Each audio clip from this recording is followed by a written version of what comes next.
Ladies and gentlemen, I'm joined by Jamie Richardson. So we made a fight, Mr. Wells, back in Cage Warriors '95, I think it was.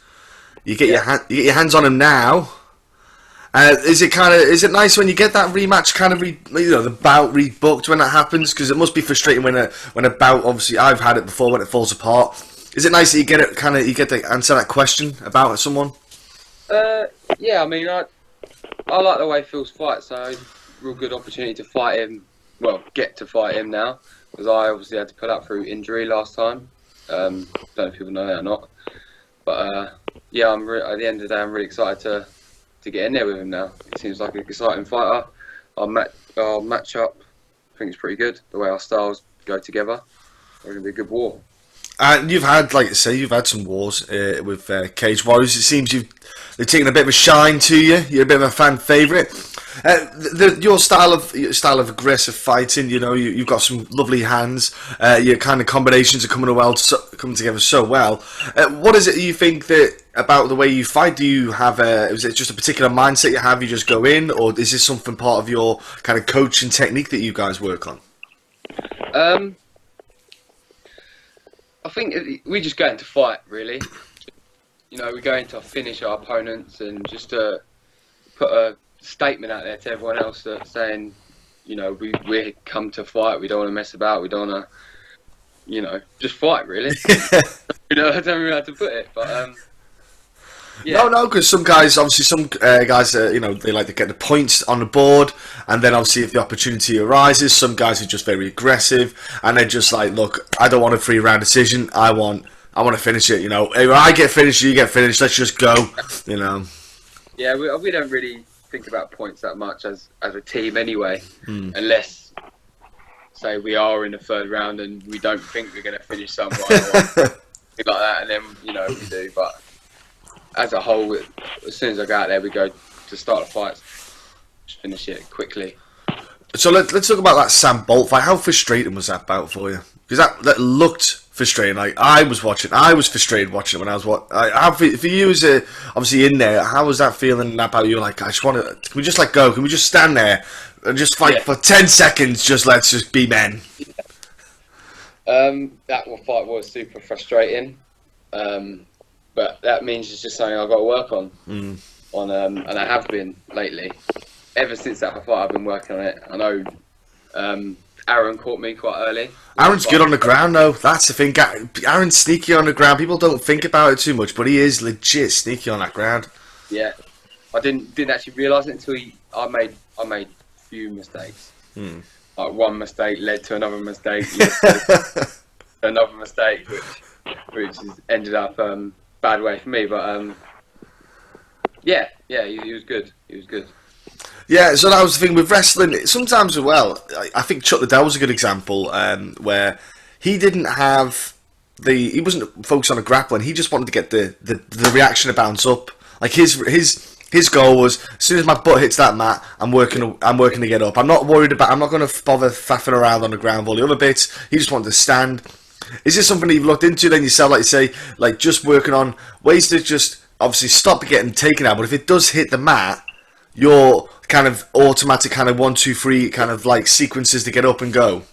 Yeah. I mean, I've been wrestling much more this camp, working on getting taken down, being in bad positions, getting straight back up as soon as I get taken down, defending, attacking, everything. But yeah, it's quite funny you say that about Chuck Liddell because he's like my favourite fighter.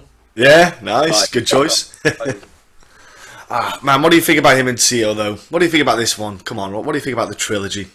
Oh, I don't know.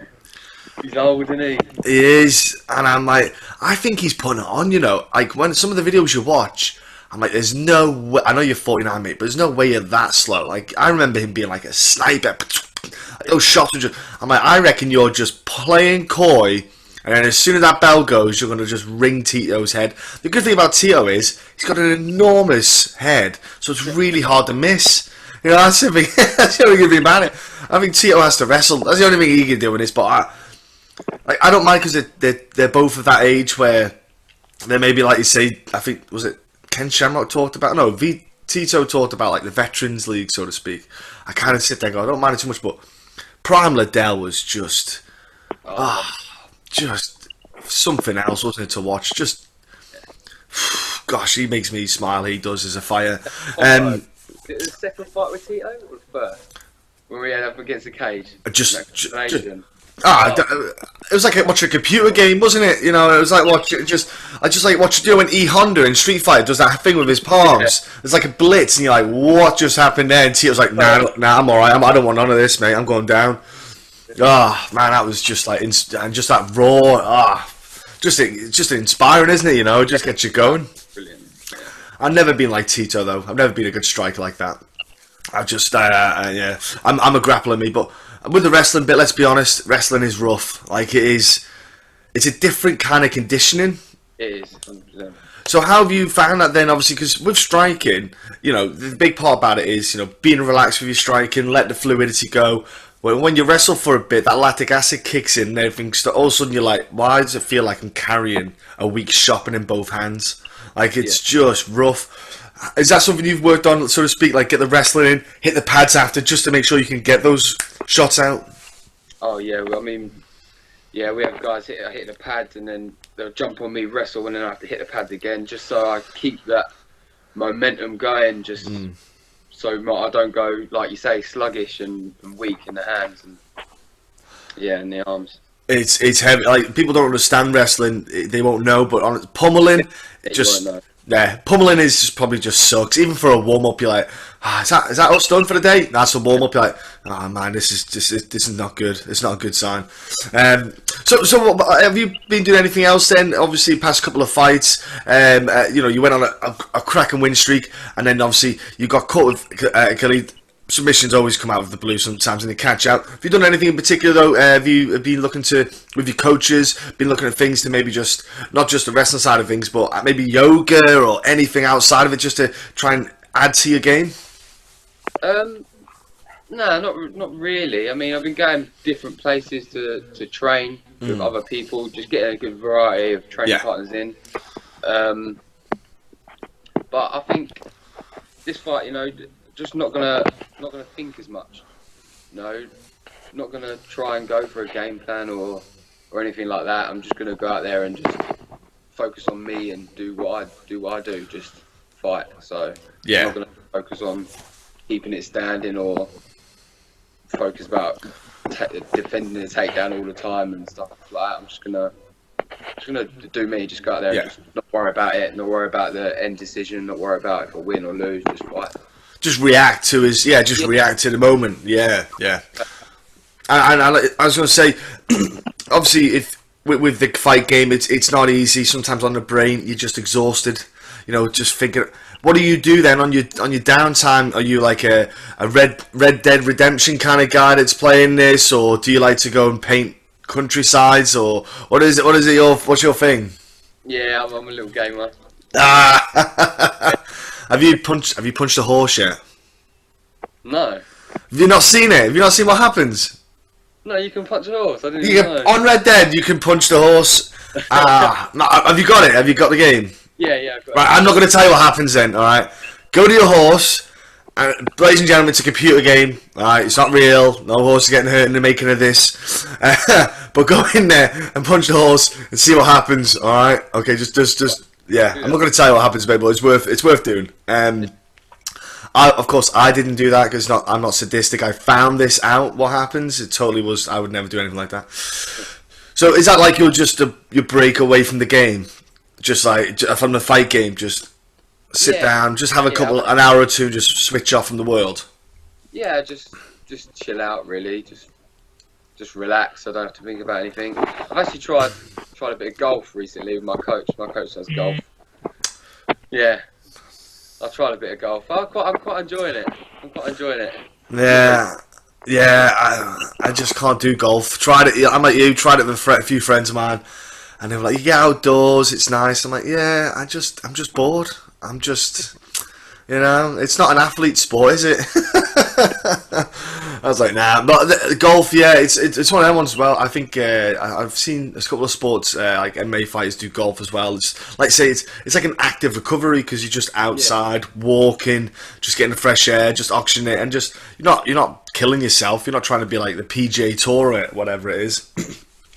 So is that something your coach kind of said, this might be something you'll enjoy? Is this the kind of relationship you have with your coach where you guys get on to that level where you just can talk about anything and you kind of help each other out like that?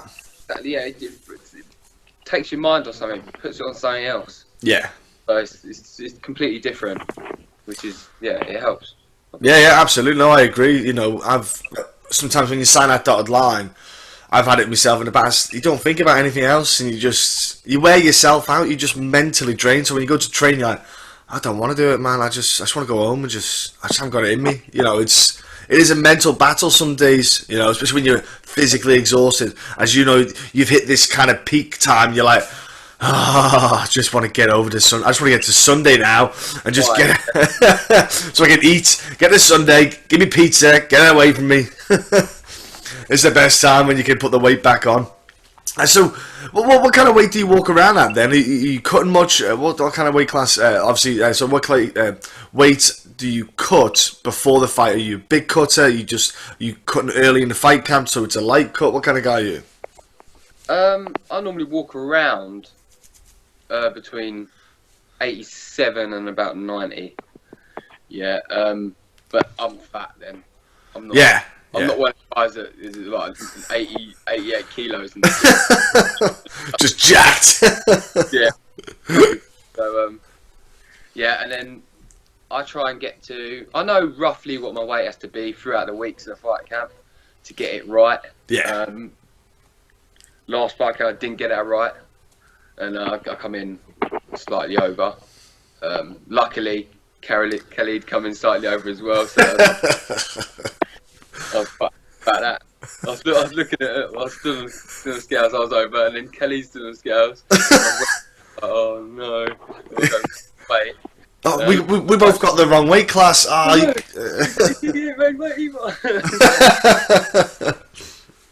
I think I had it where I was a pound over. Yeah, I think I was a pound over. Just couldn't.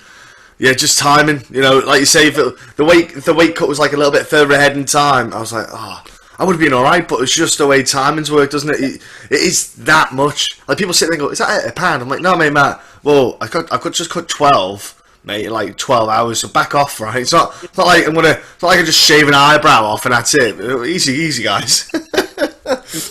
So do you get like a nutritionist in? Is this just something you know yourself from time and experience that you can just tick that weight class, your weight down to where you need to be? Or do you actually get someone in to help with your meals and stuff? Yeah, I've got a Jim Steiner. They provide all my meals for me, so they're really good. They give me, I think they give me three meals a day, 7 days a week. Nice. So really helping me. And I've got Terry does my meals, so he tells me what to order and what to eat. And I've got Unprofessional Athlete as well. If you go on Instagram, Unprofessional Athlete, he'll come up, and he's like he's my conditioning coach also. Oh, right. Nutrition, he's helped me with the cut. Yeah. He fights as well, and he's helped me with the cut, which has been a real big help. Yeah, it does, because it takes away off your mind. You know, so you can focus a bit more on training. You know, people don't. Obviously, when you begin MMA in your first days, you kind of got to cluster everything. You've got to think about everything, and you don't realize like how much that is on a mental side of thing. You don't realize how much pressure there is, and then also when you get people just help out a bit here and there, everything just seems a lot easier. You can enjoy you can enjoy training more because you're not stressing about, oh, I've got to make my meal when I get home. I'm going to be exhausted, or little things like that do make a difference. I think it's huge in the fight game. Yeah. Yeah, exactly. Because that's all you should be focusing on is going in, doing your session, getting home, recover, and then getting back for the next one. That's what the ultimate goal is. Just being able to have that focus. Absolutely, mate. Look, Cage Warriors as well, great platform, as you know. You get to showcase your skills. Quite a lot of people are big fans of yours. Love watching your style. It's on BT Sport, UFC Fight Pass. It's a great platform for you, and that's something you've taken full advantage of. Before you go there and you go to Pete and you get to take on Mr. Wells, what's your social media, Jamie, so people can jump on, give you a follow, and join you on your entertaining MMA ride? Let's put it that way, because it is, man. It's a fun ride. Okay, so my Instagram is Jamie Richardson, but on the Richardson, the I is a 1. Okay, a bit complicated. Okay. The I is a 1. Yeah, Facebook, Jen Richardson. Twitter, same as my Instagram. Yeah. Easy. And what about then sponsors? You mentioned the food there. Anyone else helping you out in fight camp? Any kind of companies that could, chip in? Yeah, so we've got Jim's Diner. We've got Can of Vape, helps me with my CBD. Yeah. We've got Welling Guy City Cars, which helps me with money and sponsorships and stuff like that. We've got Chris Napier Plumbing as well, helps me out. What else we got? Like I said, I'm a professional athlete with my conditioning. I can't think off the top of my head. I've got more. Oh, see, you need the fight banner behind you, and you can just go, oh, well, off the top of my head, and you just reel them off then. But the fight banner will be up, ladies and gentlemen. Fight day, you'll be able to see all the sponsors as well, so they'll obviously get their mentions there in the public eye. And then last but not least, your gym, your coach, maybe guys that have helped you out, particularly in sparring, anyone that's maybe came in and stuff like that, give them a shout and a thanks to anyone else. My main MMA coach, Daz Force Jones. Okay, he's been with me since I started 7 years ago. I was 16, little fat kid. Terry Doyle, one of my training partners, he's helped me out a lot. Like I said, I'm a professional athlete. Lewis Bruton, my conditioning. I've got Ant at Renegade, the boss, Thai coach, all my boxing coaches, all my grappling, and I want a big thank you to BKK fighters as well, because I'm going down there every Friday for wrestling. Oh gosh, how good is down there? I've been down there. I've spent great group of guys, but a lot of time when I went there. But it was coaches. It was Aria. I can't even pronounce his name now. Probably he's about 4 foot tall wrestling coach. And he's got thighs thicker than you can believe. Like he was doing wrestling coaching. I couldn't believe it. Like absolutely manhandled me. I was like, what is going on here, mate? I'm probably about 100 pounds heavier. Just couldn't do nothing. Couldn't touch him. And he's like doing this warm up, and he's doing this front flip. I'm like, you're having a laugh. You're having a laugh, mate. You're just showing off. There's no way any of us. That's not a warm up. I said, he's just like, yeah, it's what we do. We warm up like. I'm like, yeah, you can jog on. Is what you can do, son. I said, when I get on top of you, that didn't happen. I thought, I'll teach you, but no. Yeah, BKK, great group of guys. You know yourself, Jack Mason, top bloke. Always happy to help people out and give advice. Got a lot of time for him. Yeah. And there you go, my friends, ladies and gentlemen. Tune in, watch the Cage Warriors 99 card. It is going down. All the timings for the schedules will be popping up on social media.